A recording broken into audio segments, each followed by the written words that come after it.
Guys अब है point in the broad on position, point in the broad on position. ठीक है, अब चालू करते हैं point in the broad on position. तो हम मान लेते हैं एक डायपोल दे रखा है, एक डायपोल ए भी दे रखा है, ए और बी डायपोल दे रखा है, और जो परपेंडिकुलर एक पॉइंट पी है इसको परपेंडिकुलर हो रहा है। डायपोल ए की डिस्टेंस होती है 2a, डिस्टेंस ले ली 2a। ऐसे मान लिया ओ, इस पे मान लिया एक पॉइंट पी, क्या है परपेंडिकुलर एक पॉइंट पी जिसकी डिस्टेंस r मान ली हमने, r डिस्टेंस पर रखा हुआ है, बहुत दूर होगा, और इसकी डिस्टेंस कितनी हो जाएगी 2a के हिसाब से, यहाँ पर एक डिस्टेंस हो जाएगी और यहाँ पर एक डिस्टेंस होगी, ये इससे मिला देते हैं। ठीक है, ये वाला यहाँ से मिला देते हैं। थोड़ा ये लिख लिया होगा आपने डायपोल मोमेंट का, इसको मिला के थोड़ा डायग्राम को बड़ा कर देते हैं, ये होता है। और इस पर नॉर्मल तो गिर ही रहा था, वो नॉर्मल और भी बढ़ा था। ठीक है, अब हम मान लेते हैं कि एक पॉक्सेस हम पॉइंट स्लॉट हो रहा होगा, एक पॉइंट है जो कि हम मान लेते हैं एक डायपोल के पैरेलल में लाइन है, ई मान लीजिए इसको, डॉट डॉट डॉट जोड़ देते हैं इसको। ठीक है, ये डिस्टेंस ये मान लिया E1 इलेक्ट्रिक फील्ड मान लिया, और ये E1 होगी साइन अल्फा, ये हो जाएगी यहाँ पर जो जा रही होगी E2 sine alpha, E2 sine alpha. ठीक है, और ये E2 हो जाएगा, ये भी E2 हो जाएगा। ठीक है, ठीक है, और जो है यहाँ पर जो है, ठीक है, बी में देखकर क्लियर रहना चाहिए यहाँ पर ये, और इसको हम डिस्टेंस लगा लेते हैं, कितना हो जाएगा ए और ए, तो पता होगा फिर हम लगा लेंगे तो कितना आ जाता है एच स्क्वायर कट हो जाता है P square plus B square. तो बी की वैल्यू कितनी होगी, ए स्क्वायर हो गया, इसका हो गया आर स्क्वायर प्लस एच के बराबर कितना हो गया इतना। ठीक है, तो रूट में इधर आ जाएगा r square plus a square. ठीक है, ये हो गया। डायपोल पे एक चार्ज माइनस क्यू रखा हुआ, एक प्लस क्यू चार्ज भी तो रखा, बिना चार्ज के डायपोल कहाँ से बनता है। हो गया डायपोल तैयार। अब हम इसके बारे में बताते हैं। डायपोल तैयार हो गया, हम लोग लिखेंगे क्या, हम लोग लिखेंगे लेट अ चार्ज, हम चार्ज करेंगे let a charge, let us consider a charge, let us consider the charges plus q and minus q placed on the dipole AB at a distance 2a। ठीक है, distance 2a पे रखे होंगे, dipole AB में charge 2a पे रखे होंगे। अब बात करेंगे अब लिखेंगे let a point P, let a point P perpendicular, let a point B perpendicular bisector, क्या बोले परपेंडिकुलर बाइसेक्टर डायपोल या on the axis of the dipole, dipole की एक्सिस पर परपेंडिकुलर है, on the axis of dipole. ठीक है, इतनी बात हो जाएगी। एट ए डिस्टेंस, कितनी डिस्टेंस r डिस्टेंस पर रखे हुए हैं, बात खत्म हो जाती है यहाँ पर। तो बता देंगे इलेक्ट्रिक फील्ड क्या है, E1 और E2 भी द इलेक्ट्रिक फील्ड है। ठीक है, E1 और E2 इलेक्ट्रिक फील्ड है, कौन से पॉइंट P पर है, इनके पास इलेक्ट्रिक फील्ड इंडेक्स निकाल देंगे फटाफट। तो फटाफट करते हैं, डायरेक्ट उसमें CI डाल देते हैं थोड़ा सा। चलो गाइस लिखना शुरू करते हैं। अब CI भी पढ़ेंगे तो लिखना भी शुरू करेंगे। तो लेकिन late us consider, late us consider, consider कर लेते हैं, late us consider the charges minus Q and plus Q placed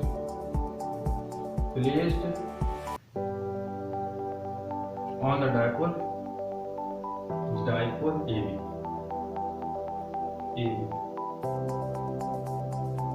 ठीक है, at distance कितनी है सॉरी 2a है, 2। हम लिखेंगे let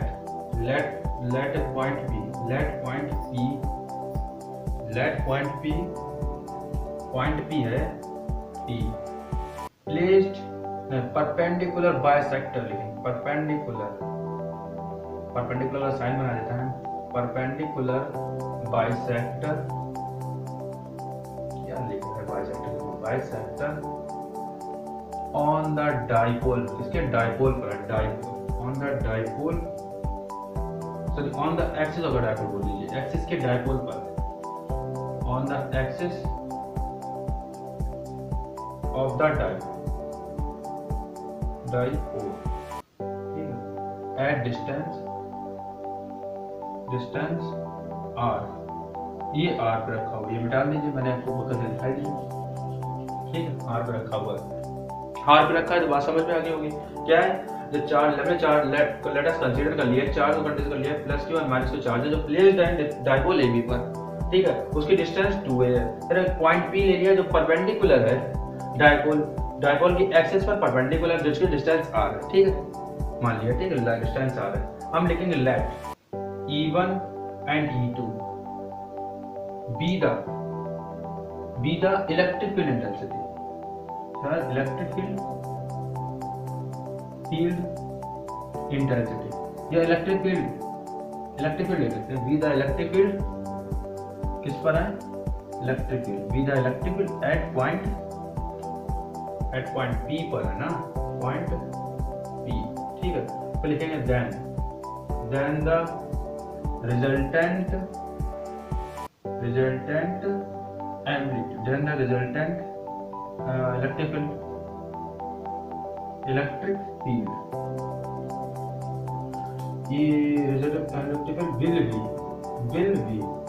ठीक है, इसकी क्या होती है? E1 वेक्टर इक्वल टू होता है, sorry E vector equal to होता है E1 vector plus E2 vector. ये होता है कि नहीं? ये होता होगा. देख लीजिए नीचे दिखाते हैं, ये होता है. अब इसको मिटा देते हैं, फिर आगे शुरू करते हैं. इसको मिटा कर शुरू करना, वैसे यहाँ पे मिटा दें. ये मिटा मिट गया. यहाँ से डायग्राम थोड़ा मिटा गया, वो तो समझ गए होंगे डायग्राम, मेरे तो साइन नहीं चलते. अब लिखेंगे, अब मान लेते हैं कि इंटेंसिटी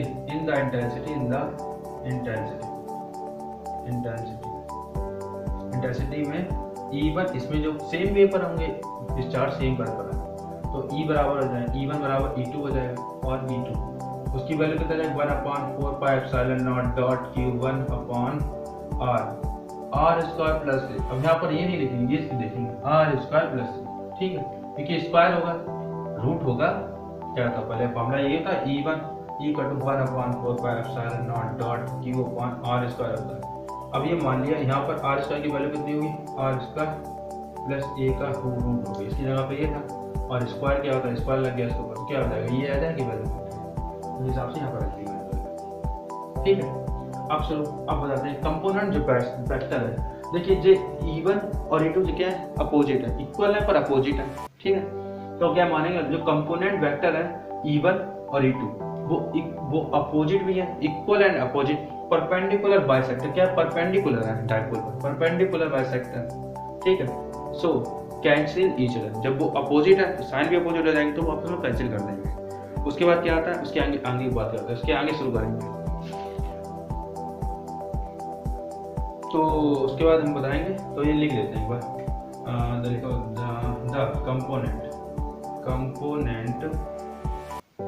कंपोनेंट ऑफ वेक्टर लिख लेते हैं. चलो लिख लेते हैं.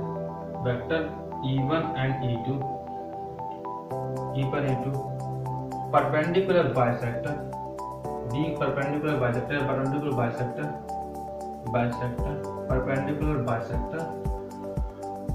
equal and opposite, बराबर and opposite, equal and opposite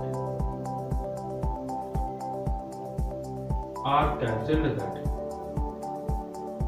या then cancelled that. ठीक है, then cancelled that, are cancelled that, नहीं तो then cancelled. ठीक है, then cancelled that. तब क्या आ जाएगा? then cancelled that, कैंसिल हो गया. उसके बाद क्या करेंगे? इसी चार्ज को बढ़ाते हैं, कैंसिल कर देंगे. तो क्या लिखेंगे? Cancel that. एंड ये कंपोनेंट और भी है, जैसे कि ये पैरेलल कंपोनेंट है, तो लिखेंगे and component.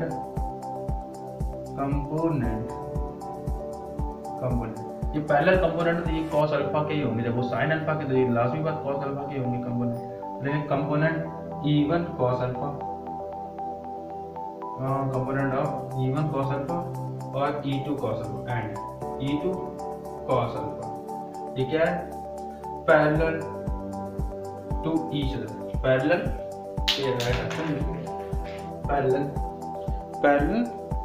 To the dipole axis, parallel to the dipole axis.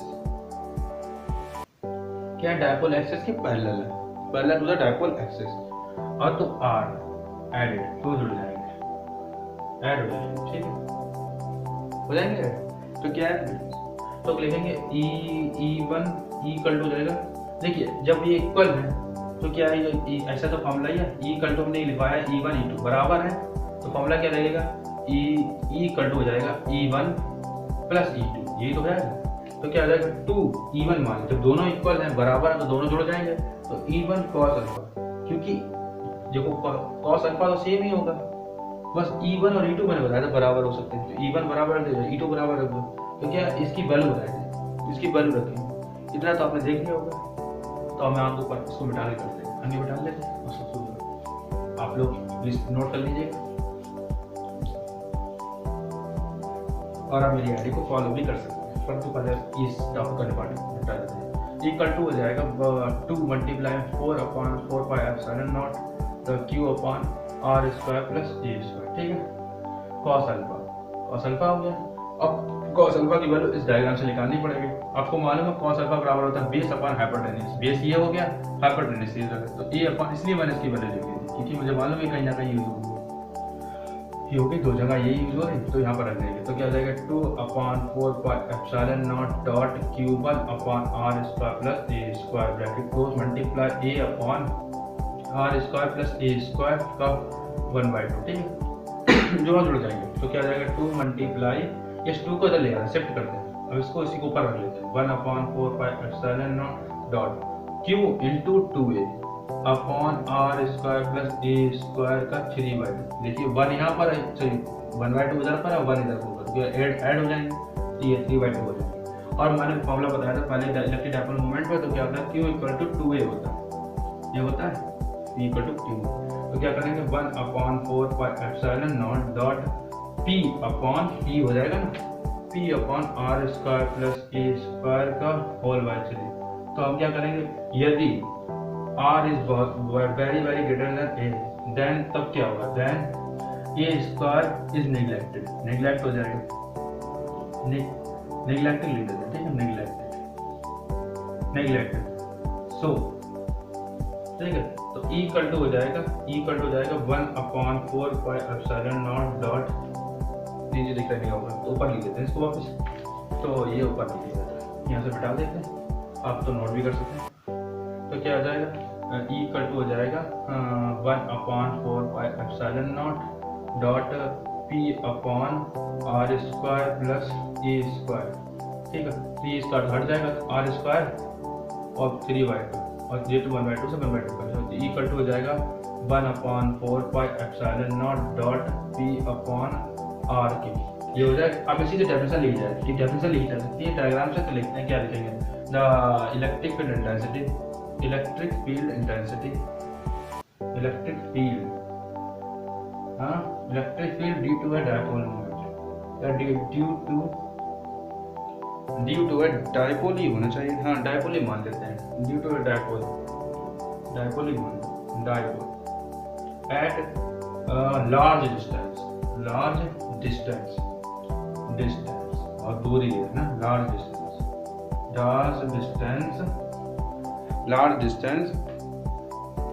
To the perpendicular bisector, perpendicular by, large distance to the perpendicular bisector, bisector, perpendicular bisector is inversely, अभी समझा देंगे, इनवर्सली प्रोपोर्शनल, आप में से काफी लोग समझ भी गए, सभी समझ गए mostly, proportional to the cube of distance, distance cube at distance are.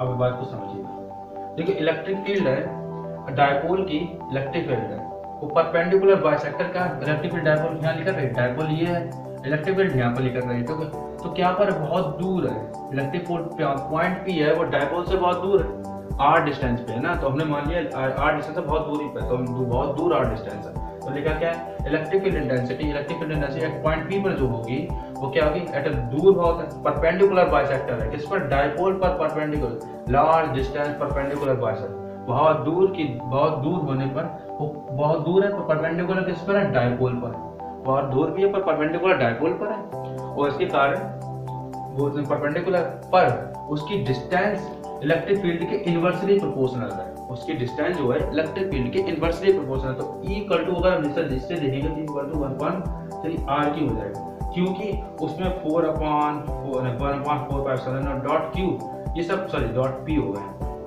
जो P है वो सब कांस्टेंट है, तो क्या हो जाएगा, ये वैल्यू इलेक्ट्रिक फील्ड किस पर डिपेंड करेगी, डिस्टेंस पर डिपेंड करेगी, डिस्टेंस बढ़ेगा, इलेक्ट्रिक फील्ड बढ़ेगा, घटेगा तो इलेक्ट्रिक फील्ड बढ़ेगा, घटेगी। इसी वजह से इसको प्रमोट करो। पर तो यहाँ ना लिखिए, नींद बात करनी है, जितनी बात करनी है वो मैंने लिखा दी।